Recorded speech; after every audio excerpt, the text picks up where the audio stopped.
Barakatah Yahweh, Barakatah Yahweh Shah. All praises to Yahweh, Ba'ashem, Yahweh Shah, Ba'ashem Kadash. Yahweh being the name of the Heavenly Father, Yahweh Shah being the name of His only begotten Son, who they ignorantly call Jesus Christ. Now, when you look at this situation, they calling it the Containergeddon, like Armageddon in Revelation 16:16, because this is the I'm gonna say the Achilles heel, or the straw that breaks the camel's back. You see, it's pretty much the thing that makes Babylon the Great crumble, and the kingdom of these Edomites, the so-called white men. This is what breaks his kingdom down. See, now I got the precepts to link it all up. According to Isaiah 28:9 and 10, precept must be upon precept for you to get an understanding of the correct knowledge. Now, when you go to Revelation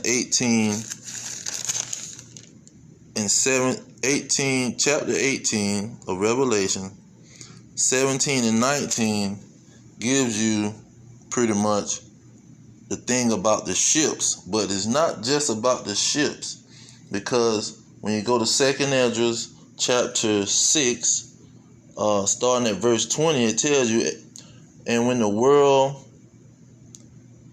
shall begin to vanish away and shall be finished. Okay, when the world is coming to an end. Jump down to verse 22. And suddenly shall the sown places appear unsown, and full storehouses shall suddenly be found empty. So in the end of the world, the storehouses is going to become empty because the ship's not going to be able to bring the merchandise in.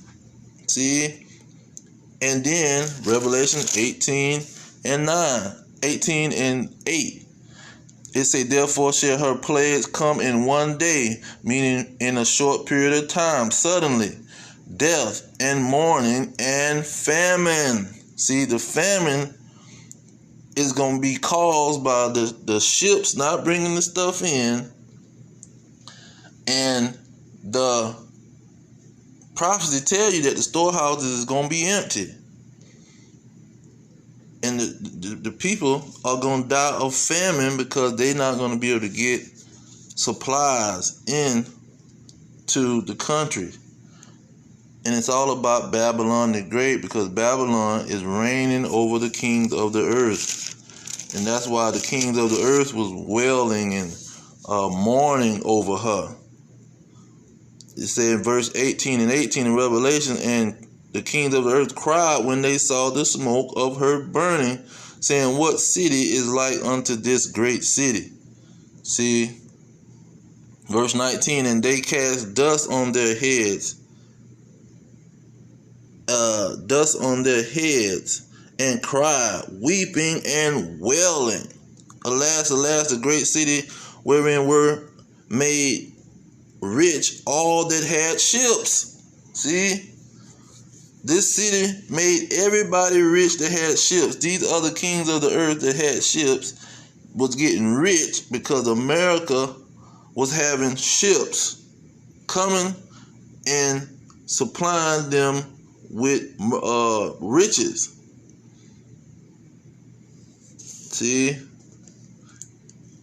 because it's just not the shipmasters and the sailors that's getting rich. The countries are paying them to do these things because they making more money than the shipmaster. And America is able to do these things, or America is in great need of merchandise because they have slaves. Revelation 18:13, merchandise of slaves. See, they selling slaves, and the slaves got to live, so they need a lot of merchandise to supply the slaves, so the slaves can do the work and keep the whole mills, how they say, keep pretty much the operation going. It's a heavy operation, and the backbone of it is the slave. The backbone of America and Babylon the Great is the slave. Now let's get that, and I'm gonna close out on that.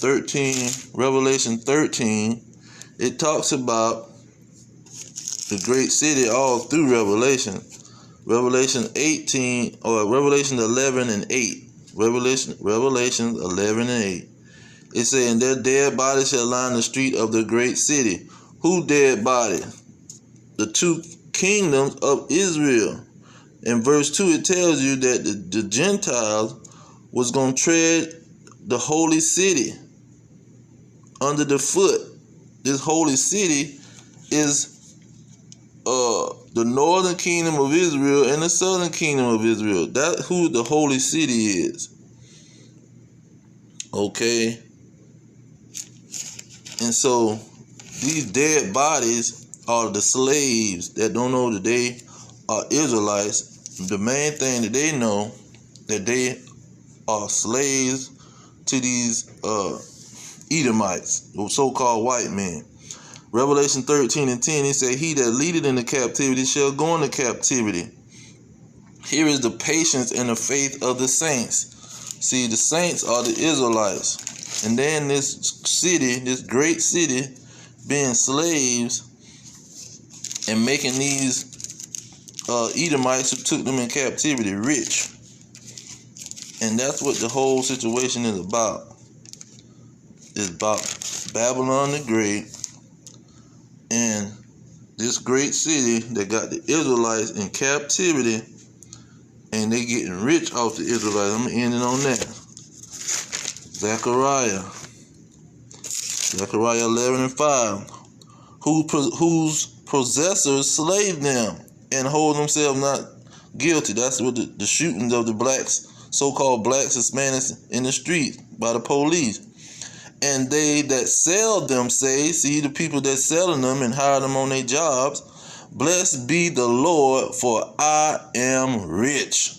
And their own shepherds pity them not." Because the shepherds that's pushing this Christianity, telling them that they Hamites, helping the lives of the captors, of the oppressors, the Edomites, the so-called white man, the devil, the deceiver, the adversary of God, Satan. See, these shepherds is helping their own enemies to destroy their own people.